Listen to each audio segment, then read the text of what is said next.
Hey guys, welcome to VintageGenetics. I am Wesley and here it is all about creating a classic physique. Today we're doing a shoulder workout which many have requested, and since I was sore in pretty much every other body part, I decided to dedicate this workout to shoulders and some biceps. I like starting off with the body part I'd like to improve the most, which to me is the side delts. We start off doing side lateral raises with the dumbbell. To me, the most effective way to build your side delts up. And then we hit them in a different angle, classic style.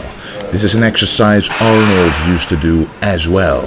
And the incline bench basically ensures a constant tension on your side delts. It feels really different, even all the way at the bottom, which you normally don't experience during the standing version. And then another side delt exercise, the wide grip upright row. Now most people think this is for the front delts and the traps, but with a wide grip like this you're actually able to really nicely target the side delts. And do mind that I go up as high to where my wrists are about shoulder height. It's about the same height as a side raise, so that's the reason. And this is to really exhaust the side delts before we move on to the front delts.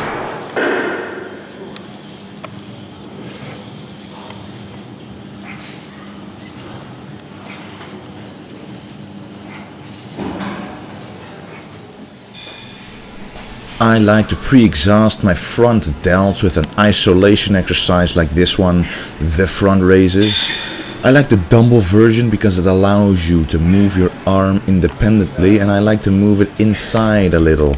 And I feel the squeeze that much better this way, so aim to have the dumbbell move towards the center position of your body, and to me I can really feel a much better squeeze this way.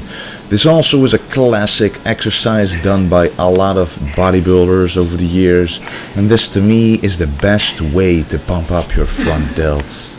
Now I personally stay away from presses, and I don't want to emphasize the front delts too much on shoulder day because I already train them a lot on chest day automatically. So I like to superset this exercise with another type of upright row. This time gripping the bar closer together, and it's hard to see, but I'm actually keeping the bar a couple of inches away from my body, which puts that much more stress on the front delts and prevents your traps from doing most of the work. Now the reason I don't like doing presses too much is personal to me, because my front delts tend to overpower my rear delts and create an imbalance, and imbalances cause injuries. But if your shoulders are just fine and you love presses, I would still focus first on the weak points of your shoulders. So if the front clearly overpowers your side and rear, save the presses for later on in the workout and you'll reap a lot more benefit from it. And now we move on to the rear delts. I like doing this cable. It puts constant stress on the rear delts, and the main difference between this one and the dumbbell reverse fly is that at the bottom of the movement the dumbbell doesn't put much stress on your rear delts at all. So you basically rest at the bottom, while at the cables there's a constant pulling of the cables on your muscles, which makes it a lot harder to do. And I like to use the lightest weight possible here and just pump out the reps.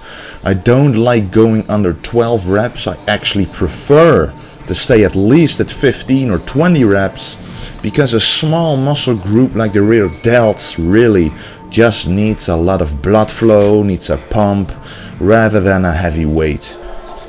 Basically, I'm using the same principle during this exercise. This is a face pull exercise on a machine, and I wanted to show you this full set so you can see that I really am doing quite a lot of reps. I did 5 full sets of this to make those rear delts burn, pump up, and just to exhaust them. And I've noticed a lot of gains this way. If you go too heavy, your traps or even your arms take over, and that takes away the whole idea behind this exercise. And you can see that I'm consciously contracting and squeezing the rear deltoid muscles in order to make them do most of the work. Also imagine not just pulling backwards but also pulling upwards a little, especially when it's not possible to literally pull to your face, and this makes it a bit easier to contract those rear delt muscles. And we finish off the shoulders with some heavy shrugs, and as you can see, I don't pull just upwards but also backwards. This works the thickness of the traps but also finishes off the rear delts even more. And what I find very important here is the stretch. Focus on this.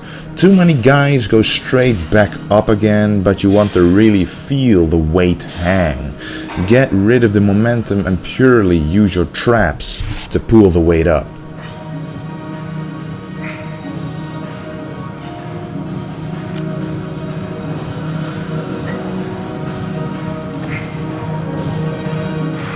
The shoulder day was actually on a day where we'd usually do back, so I decided to include biceps into this workout. They can never get too big, right? So I focused a lot on the peak during the following exercises. And the first exercise is one of my favorite, especially the squeeze on this one is really unique. I use a preacher bench, but I use it in the opposite way so I can really let the weight hang pretty much straight down. And to me the contraction is the most important for a bicep peak. And putting your hands close together on the bar puts more emphasis on the outer part of your bicep. And just imagine if the outside is bigger than the inside, it creates a peak, guys. Even though genes play a big role in this, don't give up and just maximize what you got by giving it your all during this exercise. You have no idea of your potential, just like I didn't, but it will show if you consistently put the work in. Trust me, guys.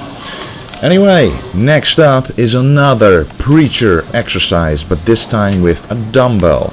Now you can really focus on the turning of the wrists, which allows you to contract the biceps even harder.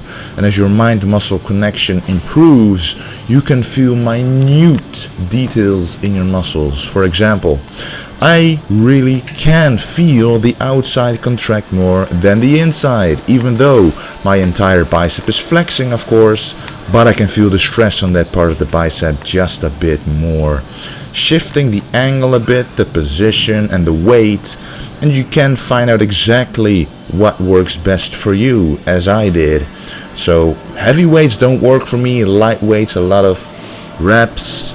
Though it is a fact at the end of the day that when you turn your wrist like that and do it under that angle, you put a lot of stress on the bicep to create a better peak. So just give it a go. And now we have arrived at the final exercise, the concentration curl. I decided to change it up and do this one seated. It is a classic exercise and you do have to use a lighter weight compared to the standing version, but to me I can feel the contraction better, so switching it up is good for me. And always remind yourself that you have to stretch out the muscle as much as you contract it. The better the stretch, the stronger the contraction, as Arnold used to say. And that was the end of the workout, guys. The next video will probably be food related, but we will see. Anyway, there's so much more content coming to you for sure. And let's spread the golden era message. Let's bring back these classic physiques for which I'm trying my very best for. I'm about 70 days out from my show, the Dutch Nationals, and I intend to show a unique classic package this year. And anyway, guys, thanks a lot for watching and remember to stay golden.